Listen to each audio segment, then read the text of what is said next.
కానీ ఈ ధోరణి, మూస ధోరణి అనేది మంచిది కాదు. ఒక హీరోని మాత్రమే ఎలివేట్ చేసి మిగతా క్యారెక్టర్‌ని చంపేయడం అనేది అసలు చాలా దారుణమైన విషయం.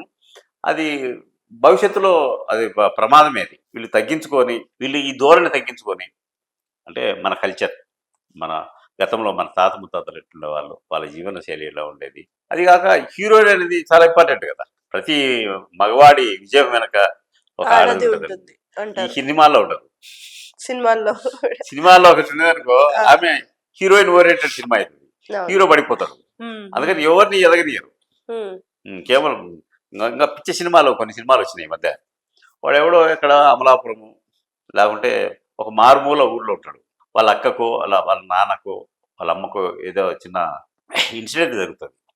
ఆ ఇన్సిడెంట్ కారణం ఎవడు సింగపూర్‌లో ఉండే ఒక డాన్ ఉంటాడు. అవును.